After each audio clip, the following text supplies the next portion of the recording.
The town of Hollow Creek was the kind of place where secrets nestled in the roots of its ancient cypress trees, tangled and hidden beneath the moss-laden branches.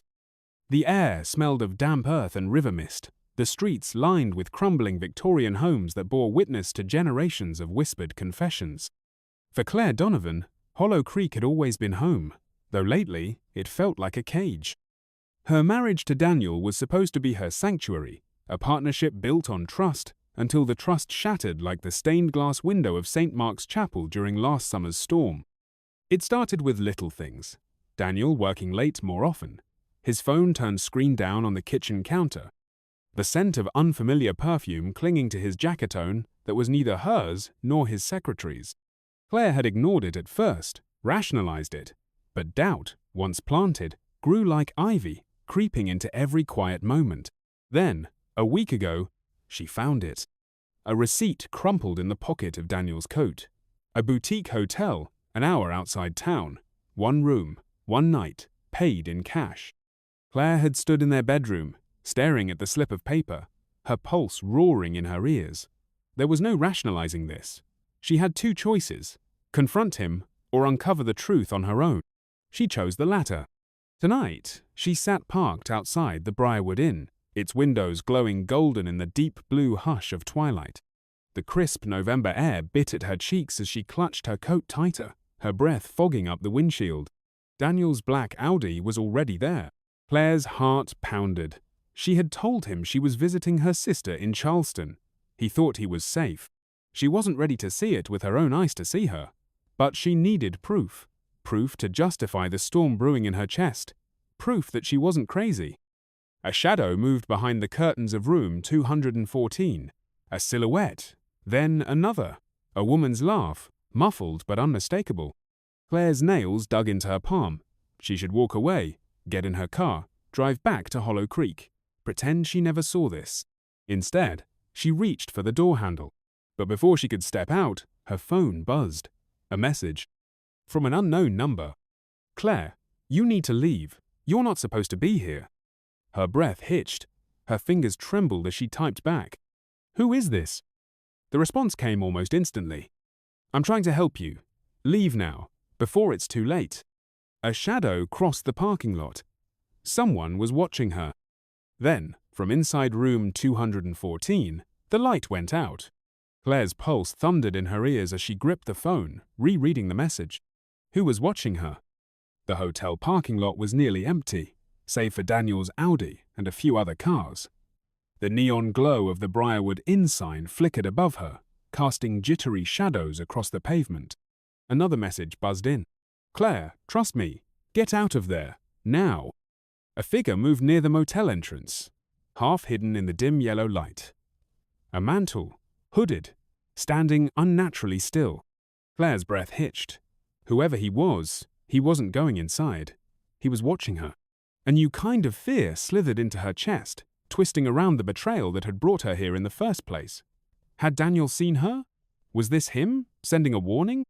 Or was it Hertha woman in the room? She clenched her jaw. No, she wasn't leaving. Not until she had answers. Taking a slow, measured breath, she pushed the car door open. The cold night air rushed in, stinging her skin as she stepped onto the pavement.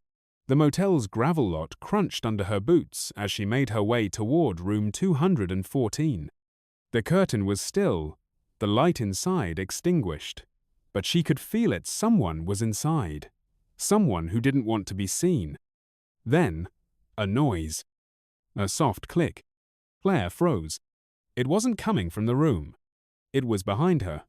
She turned just in time to see the hooded man stepping toward her, his hand in his pocket, something metallic catching the light. A key? A weapon? Her phone vibrated again, but she didn't dare look down. "Mrs. Donovan." The man's voice was calm, steady. Claire's stomach lurched. He knew her name. She took a step back, every instinct screaming at her to run. "Leave," he said, his tone sharper this time. "This isn't what you think." Claire's heart pounded. "Who are you?" The man hesitated, his head tilted slightly, as if considering his answer. Then, finally, "I'm the one trying to keep you alive." The words hit her like ice water. Before she could react, the door to room 214 swung open. Daniel stepped out, and he wasn't alone. A woman followed a woman Claire had never seen before.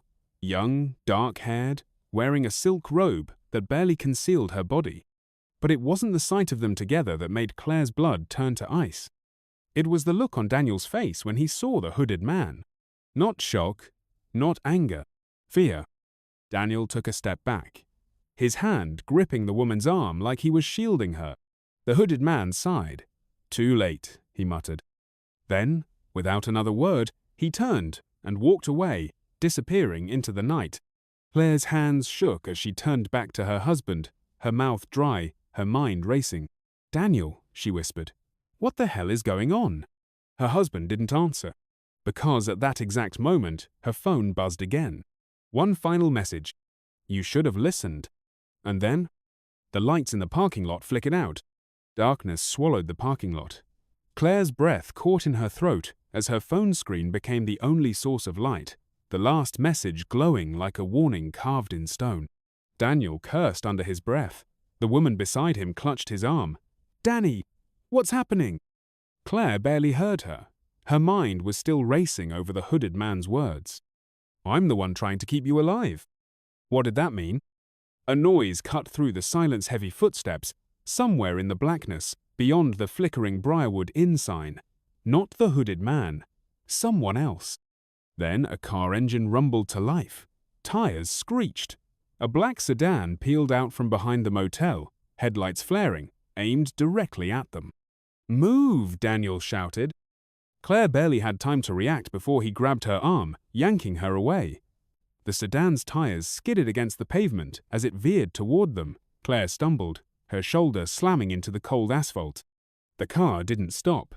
It swerved at the last second, missing them by inches before speeding toward the main road, disappearing into the night. A warning, a message. Claire gasped, trying to steady her breathing. Her palms were scraped raw, her heart hammered against her ribs. Daniel knelt beside her, his face pale, his chest heaving. "Are you okay?" Claire wrenched her arm from his grasp. "Don't!" Her voice shook, fury and fear tangled in her throat. "Don't act like you care." Daniel ran a hand through his hair, glancing around the parking lot, his nerves frayed. "This isn't what you think, Claire." She let out a sharp, bitter laugh. "Really? Because it looks like you just walked out of a motel room with another woman, and a man in a hoodie just told me to stay alive.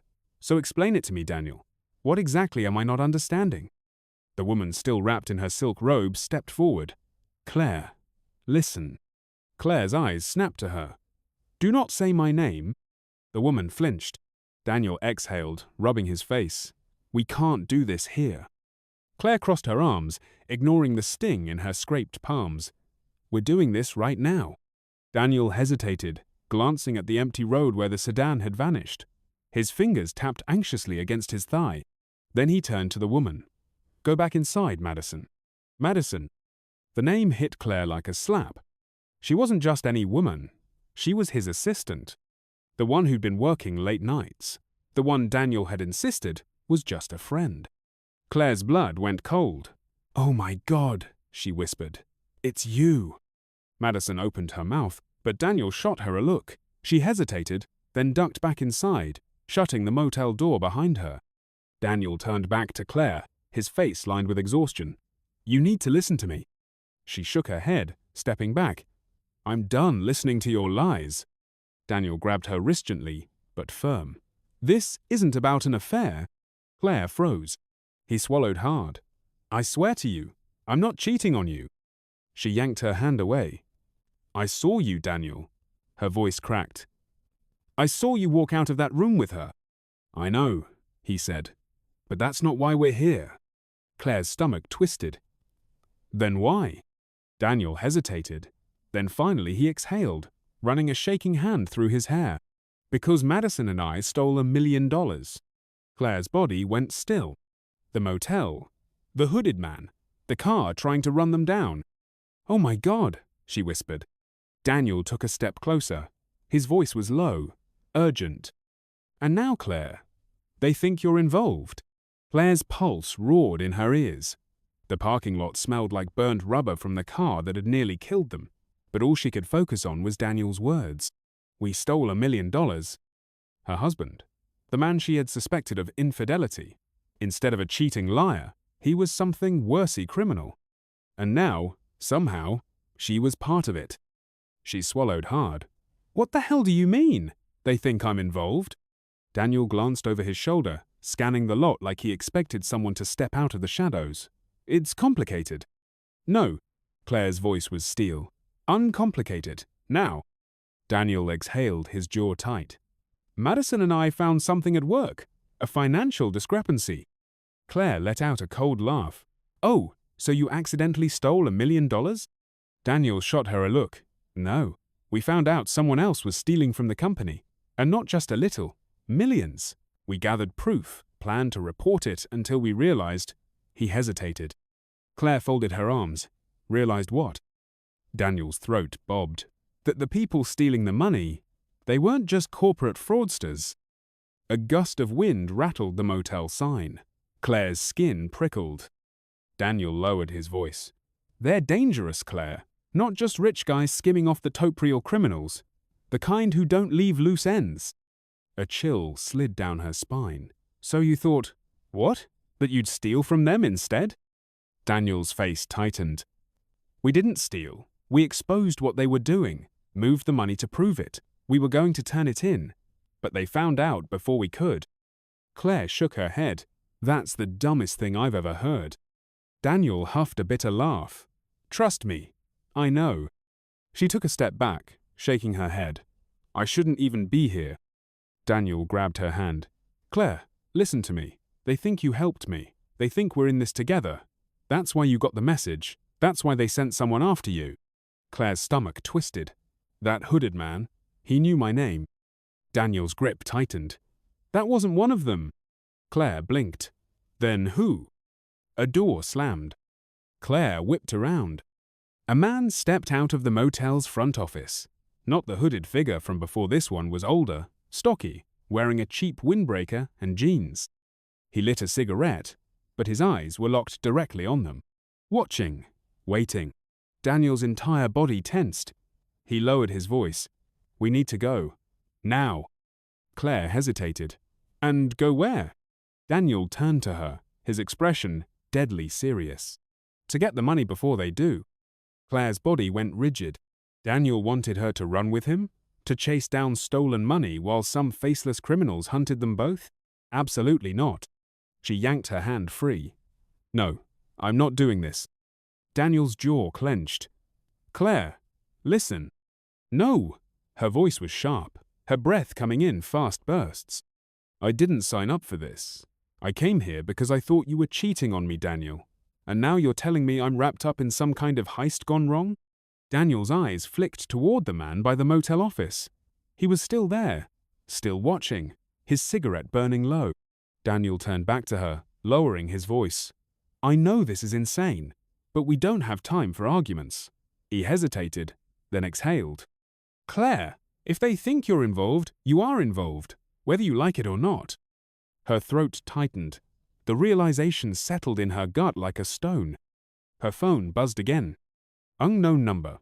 "You're making this harder than it needs to be." Claire's fingers trembled as she read it. Then, a second message. "Unknown number. Come with him, or don't, but decide now." Her heart pounded. The man by the office took a step forward. Daniel's hand found her wrist again, firmer this time. "Claire, please." She had seconds to decide. Stay, and risk whoever this was catching up to her first. Or leave with Danielle, the man she no longer trusted, but the only one who could tell her why she was being hunted. The motel lights buzzed overhead. The air felt thick, suffocating. Claire closed her eyes, inhaled sharply, and whispered, "Fine, let's go." Daniel didn't wait. He grabbed her hand and pulled her toward the Audi. The man at the office flicked his cigarette to the ground and reached for something in his jacket. Claire's chest seized. A gun? A phone? She didn't wait to find out. She jumped into the car just as Daniel threw it into reverse. Tires screeched. Gravel spit from beneath them as they shot backward, then lurched forward onto the road. Claire twisted in her seat. The man in the windbreaker wasn't following. He was making a call. Her stomach churned. They know we're running. Daniel gripped the wheel. They knew the second you showed up here. She turned back to him. Where are we going? He didn't answer right away. His hands were white-knuckled on the wheel, jaw clenched tight. Then, finally, to the last place they'd expect. Claire frowned. And where's that? Daniel glanced at her. To my boss's house. Claire's breath caught. His boss? The man whose company he'd just stolen from? Before she could protest, Daniel floored the gas. The night swallowed them whole.